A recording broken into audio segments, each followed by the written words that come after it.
enişli yokuşlu, tezadlı imtihan dünyasıdır. Bu dünya imtihan dünyasıdır.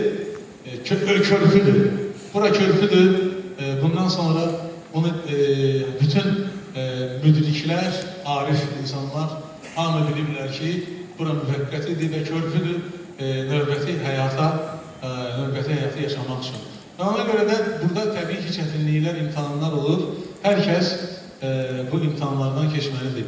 Nə qədər yorulsa da insan o qəlbinin ağrılarını ancaq və ancaq yaradanımıza, bizi yaradana biz əgər qəlbimizin ağrısını açsaq, onunla dərdimizi bölüşsək, onda heç vaxt əslində yorulmaq və o yorulmağımızın özü çox bir gözəl bir hala çevirirlər. Ona görə necə Məhəmməd Füzuli deyirdi ki, Ya Rəbb, bəla-i eşq ilə qıl aşina məni, birdən bəla-i eşqidən etmə cüda məni. Və arzu edirəm ki, heç birimiz heç vaxt yorulmayaq, qəlbimizin ağrısını da ən gözəl bilən bizi yaradandır, bizdən yaxındır. Var olasın, çox sağ olun.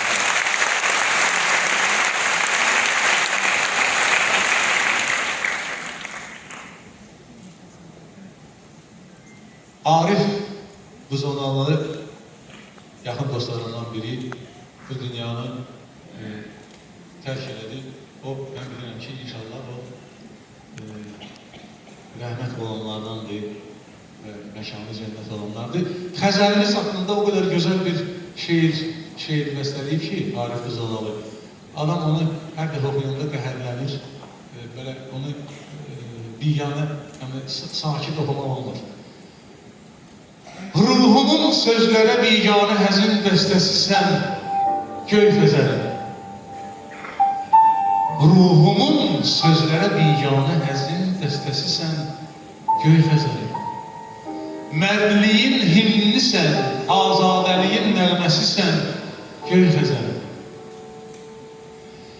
Səni duyduqca, eşitdikcə məhəbbət dolu qəlbimdəki çırpıntıları daşlaşıram. Taleyin hökmünə təslim adalar bənzəri yalqızlaşıram. Bir nağıldır zərif hüsnündəki mənalı təbəssüm. İxtiyarsız qapanır möcüzələr həbsinə hissim. Sezirəm həsrəti sahildəki boz qumların incik baxışında. Bu baxışla danışırlar. Dənəciklər əbədi eşqini təsvir eləyib hər baxışında sənə yetmək yarışında yarışırlar. Bir-biri ilə küsüşürlər, barışırlar. Dəniz adlanmağa həsrət nə qədər damla buludlardan asılmış. Asimanın qəfəsində sənə yetmək həvəsində hələ bir küncə qısılmış. Taleyin hökmünə bir bax ki, olub göy yerə möhtac.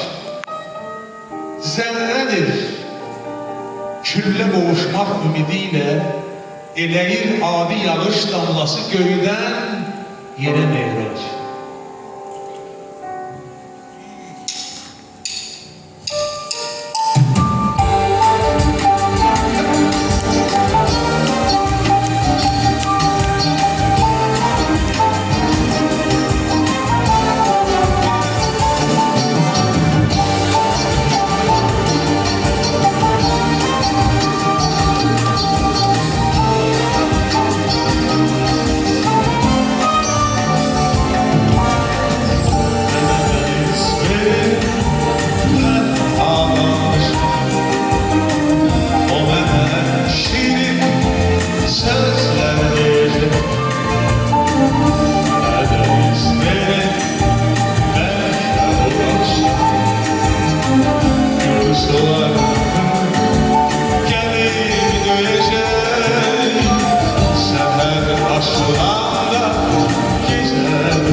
yaşlarım.